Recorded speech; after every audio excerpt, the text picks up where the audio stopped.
There are moments in life when the noise finally stops, not because things are peaceful, but because everything has already fallen apart. Moments when striving feels heavy, words feel unnecessary, and the silence becomes impossible to outrun. This is a story about those moments, about what happens when holding on costs more than letting go, about how silence, the very thing we fear, often carries the wisdom we've been avoiding. In a quiet town shaped by routine and unspoken dreams, there lived a man named Noah Hale. He believed that effort alone could save anything, relationships, purpose, even time itself. But life had other plans, and it would teach him, slowly and gently, that healing doesn't begin with force. It begins when we finally stop running. Noah Hale lived a life that most people would call stable, not exciting, not tragic, just steady. He woke up at the same time every morning before the sun had fully decided to rise. The room was always quiet then. No notifications, no voices, no demands. Just the soft hum of the world preparing itself. Noah liked that moment, or at least he told himself he did.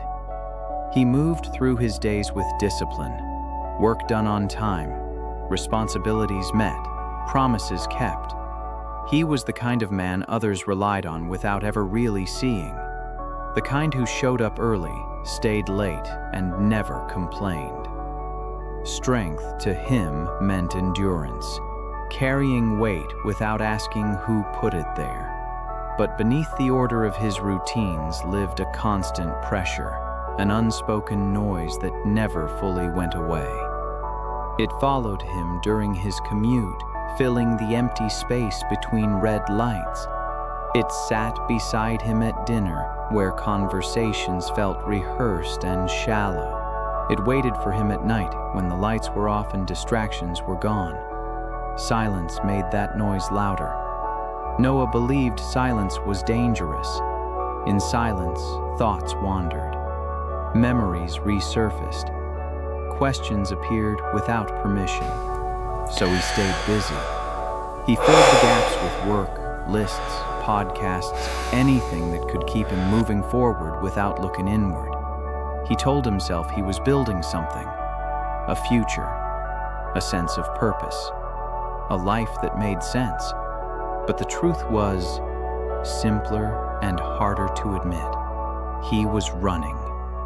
Running from disappointment he hadn't named, running from grief he hadn't processed, running from the quiet understanding that some things in life could not be fixed through effort alone. On the surface, Noah seemed calm, measured, in control. Inside, he felt like a room where the radio never turned off, static layered with old conversations, missed chances, and expectations that no longer fit. He wanted peace, but he believed peace had to be earned, so he kept pushing, kept proving, kept holding on. He held on to routines even when they drained him, held on to roles even when they no longer reflected who he was, held on to versions of himself that had stopped growing. Letting go felt irresponsible. Stillness felt like surrender, and surrender in his mind meant weakness. What Noah didn't yet understand was this: silence wasn't the enemy. Silence was the space where truth waited patiently. But at this point in his journey, Noah wasn't ready to listen. He still believed strength meant control, that discipline meant resistance, that moving forward meant never stopping. And so he walked through his days unaware that the very thing he feared most, the quiet, would soon become unavoidable. Life has a way of doing that. It doesn't shout at first, it whispers. And when we refuse to listen, it finds another way to be heard. Noah believed discipline was the answer to everything. If something felt uncertain, he tightened his schedule. If something felt heavy, he worked longer. If something hurt, he ignored it and moved on. Control, he thought, was how you stayed safe. His days became carefully constructed. Wake early, work efficiently, exercise without fail, sleep on time. Every action had a purpose. Every hour was accounted for. There was comfort in that structure, in knowing what came next. Predictability gave him the illusion that nothing could fall apart if he stayed vigilant enough. And for a while, it worked.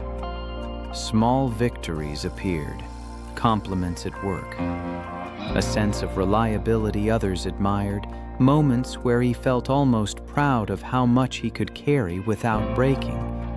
He told himself this was strength, that resilience meant never slowing down. But beneath the surface, something subtle was happening.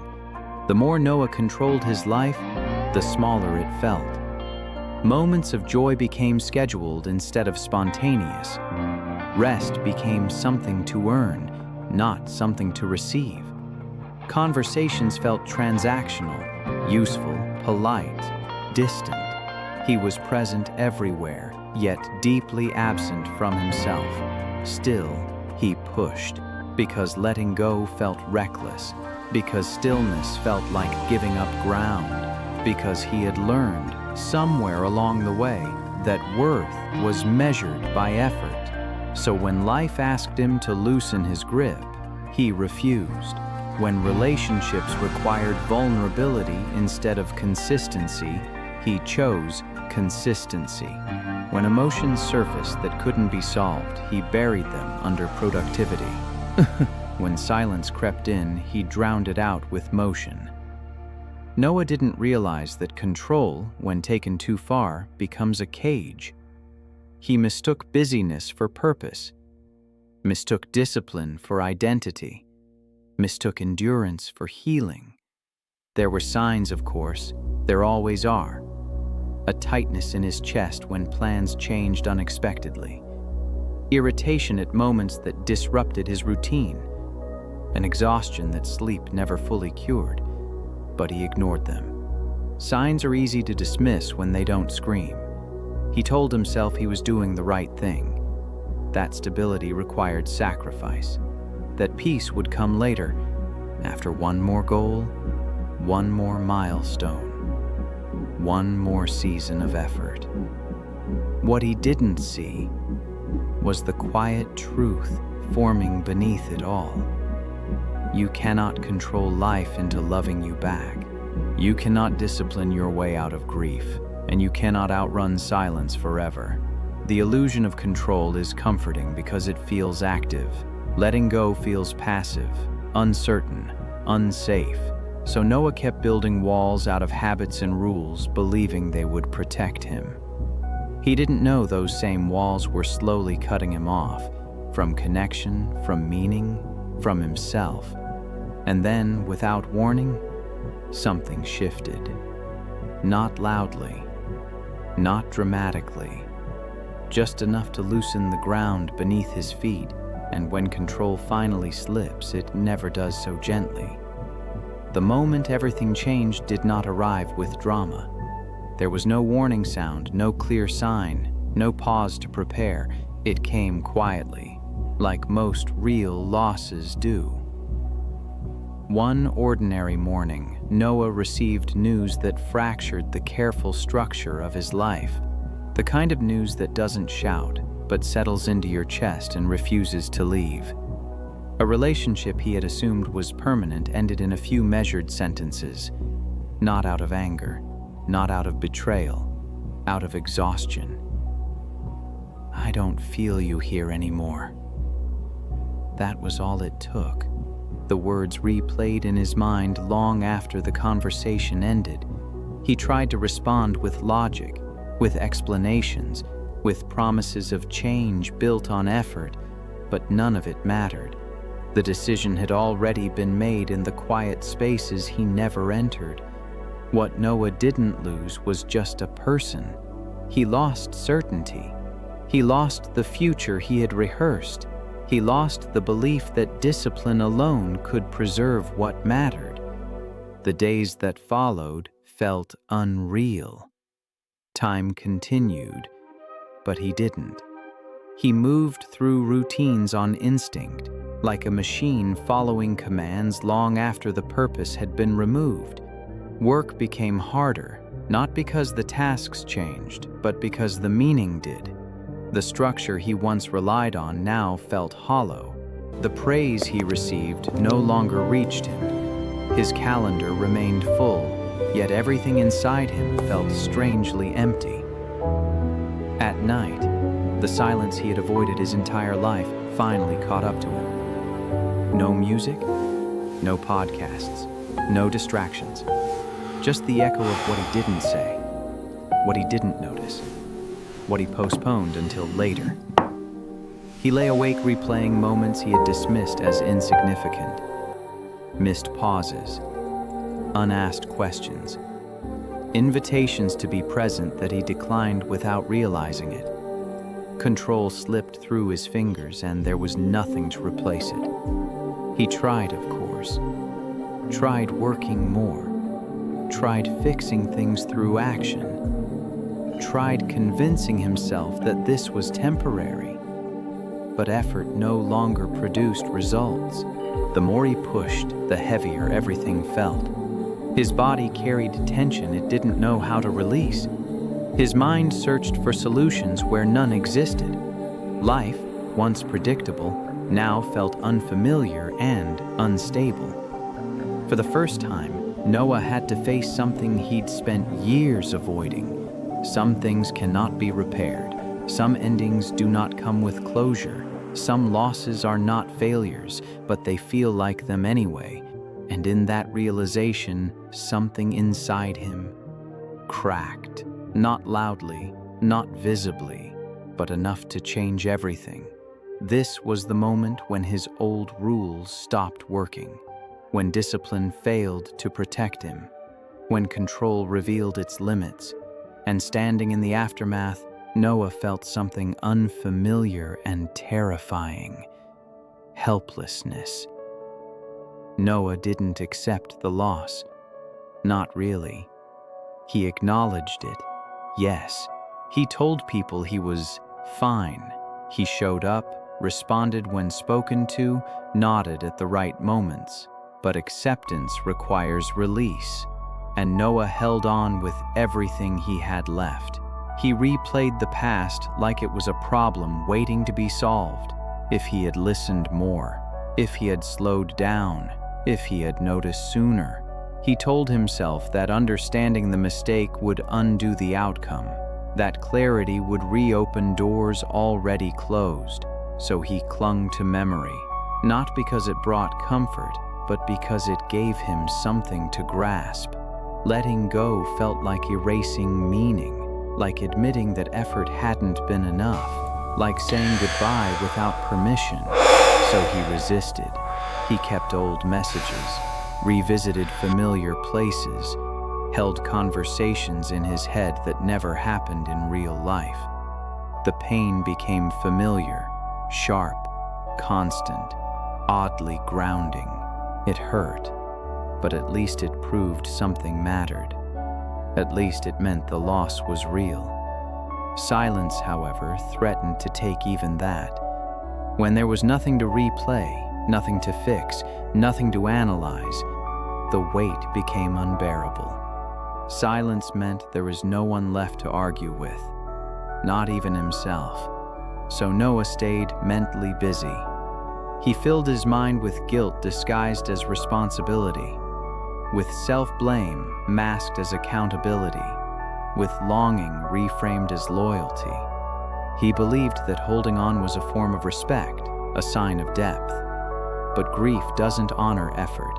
It asks for surrender. Days blurred together. He stopped noticing the small details he once relied on for structure. Meals became optional. Sleep came in fragments. The world outside his thoughts felt distant, almost unreal. Friends reached out, unsure of what to say. Noah thanked them politely. then withdrew. Explaining the pain felt impossible, and honestly, he wasn't sure he wanted it to end, because pain at least felt like connection. Letting go felt like emptiness. He didn't realize that by holding what hurt, he was also holding himself in place, that clinging to the past was quietly stealing his future. What he feared most wasn't losing again. It was facing a life where the old version of him no longer worked, and no new version had yet appeared.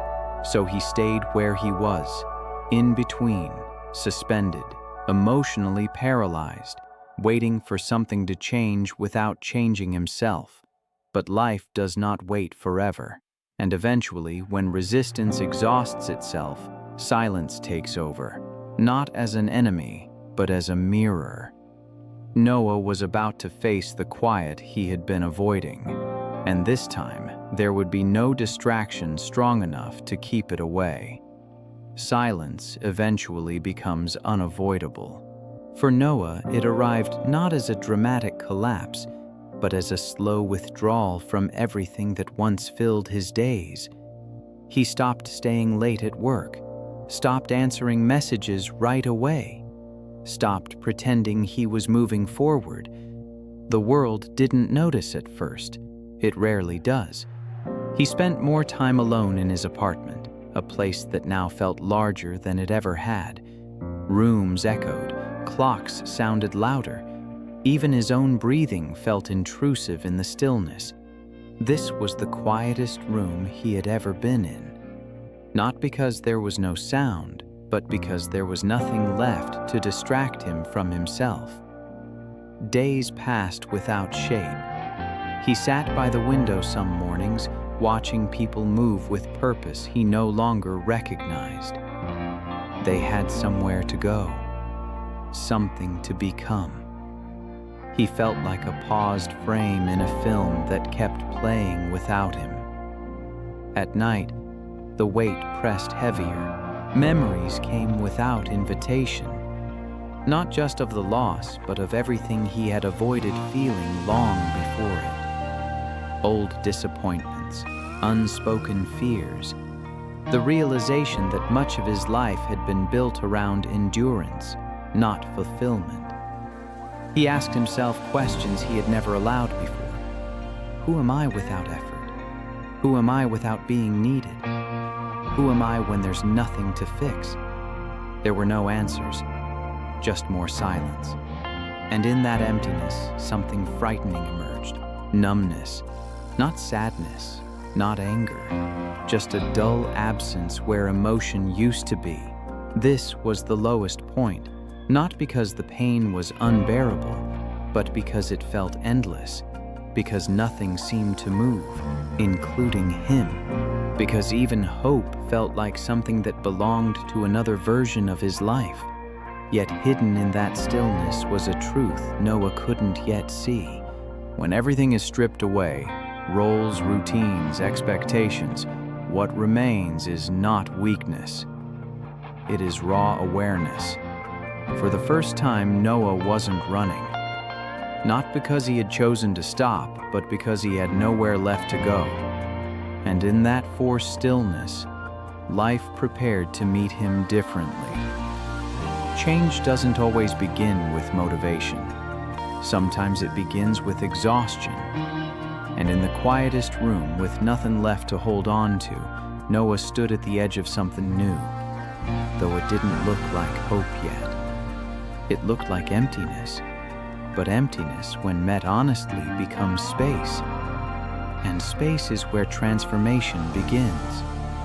The moment that shifted everything did not feel important at first. There was no speech, no revelation, no sudden clarity. It happened on an ordinary afternoon, the kind Noah had been drifting through for weeks. He had gone for a walk without intention, letting his feet decide the direction. The streets were quiet, washed in the soft light of a late day that wasn't in a hurry. He sat on a bench near a small park, watching leaves fall without resistance. That's when he noticed the old man. He sat a few feet away, feeding birds with slow, deliberate movements. No phone, no rush, just presence. The birds trusted him enough to come close. They sat in silence for a long while, and then, without turning, the man spoke. "You don't look lost," he said. "You look tired of holding." The words landed gently, but precisely. Noah didn't respond at first. He didn't need to. Something in him had already recognized the truth.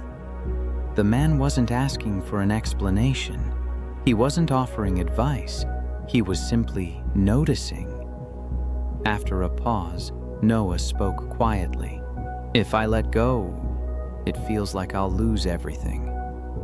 The man smiled, not with amusement, but with understanding. "You already lost what couldn't stay," he said. "Letting go just stops the bleeding." They sat again in silence. Noah watched the birds, how they came and went without apology, how none of them tried to hold on to the moment longer than it lasted.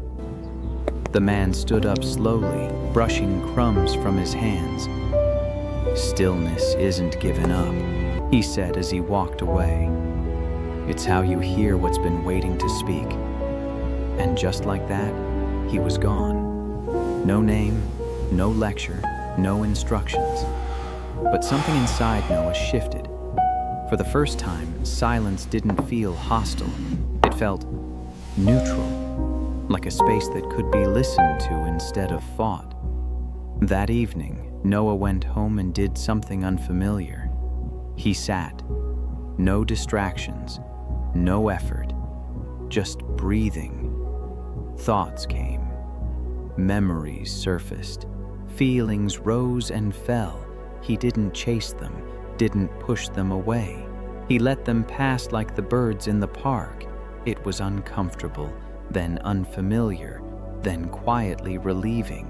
He realized something simple and profound. He had been trying to control pain instead of allowing it to move through him.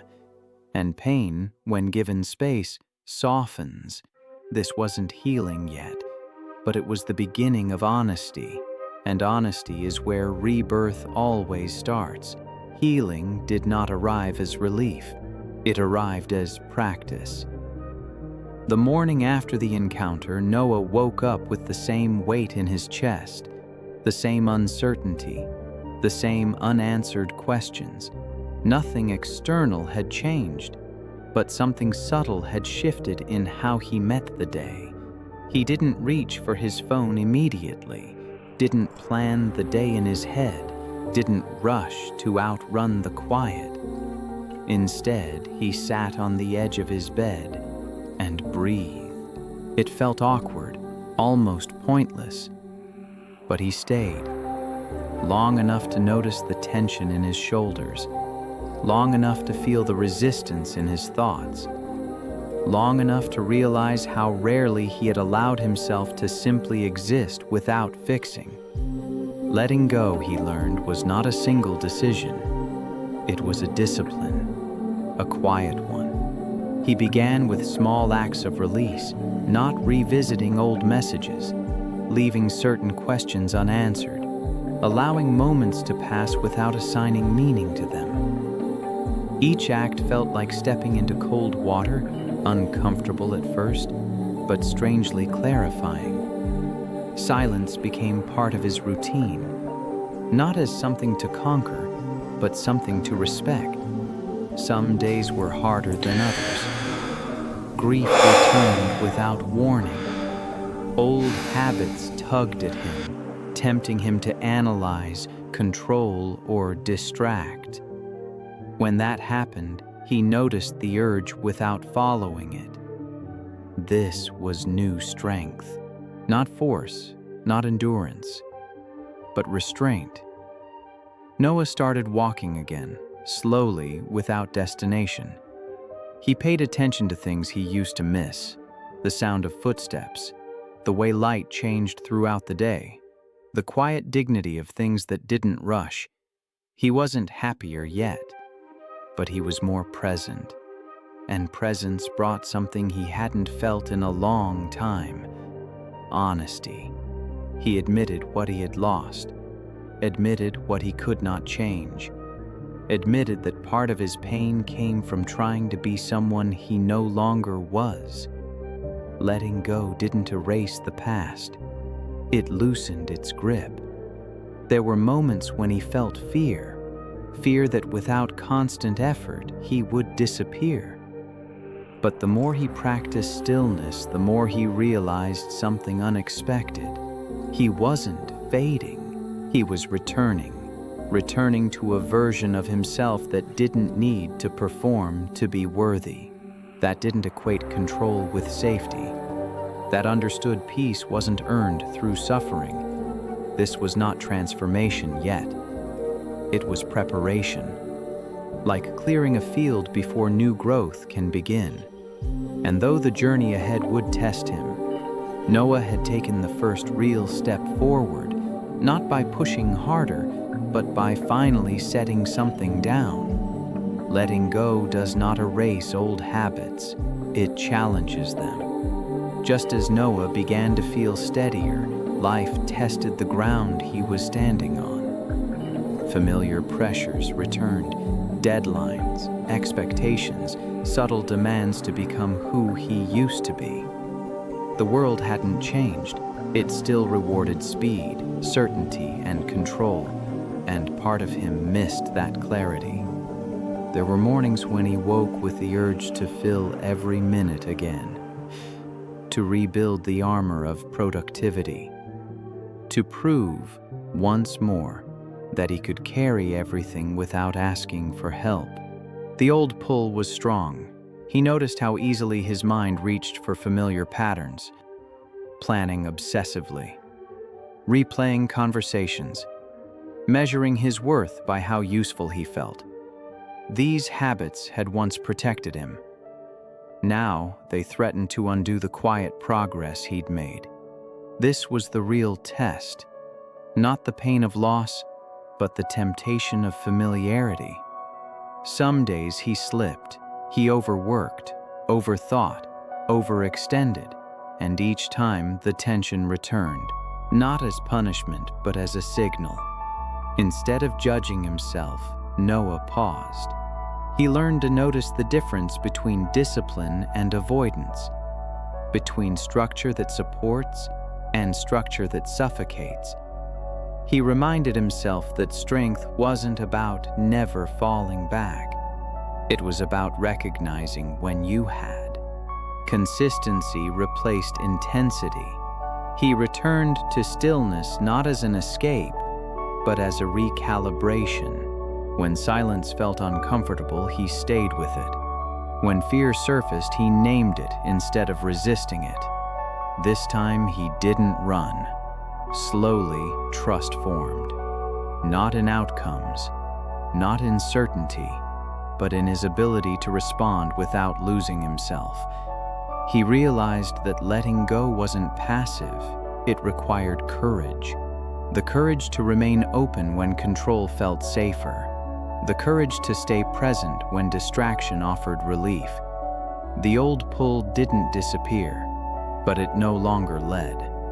And in that shift, Noah discovered a quieter form of strength, one that didn't announce itself, but endured.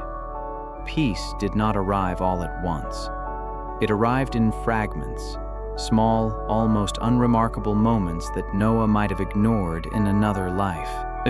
A morning where he woke without the weight of urgency. An afternoon where silence felt spacious instead of empty. An evening where he noticed he was breathing deeply without trying. Stillness had stopped feeling like an absence. It felt like presence. Noah moved through his days with a gentler rhythm now. He worked, but without attaching his identity to outcomes. He spoke, but without rehearsing every word. He rested, not because he was exhausted, but because rest no longer felt undeserved. Purpose began to form quietly, not as a grand mission, not as a reinvention, but as alignment. He started choosing what mattered, not what proved something.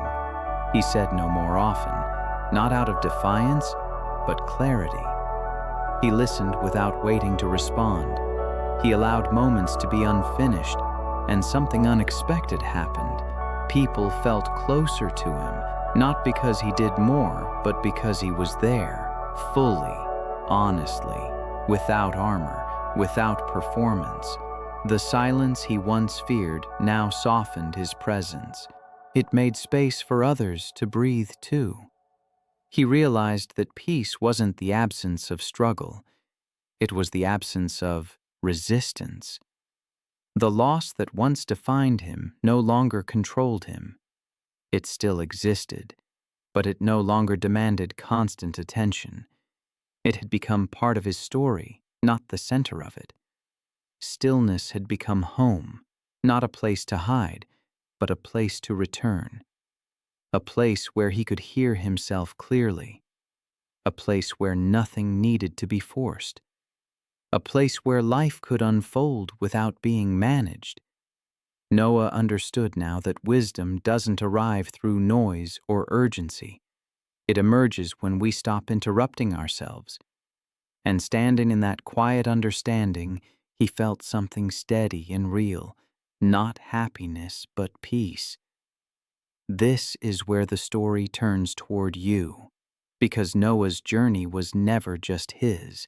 It mirrors a truth many of us learn too late, that we spend years running from silence, only to discover it was never chasing us.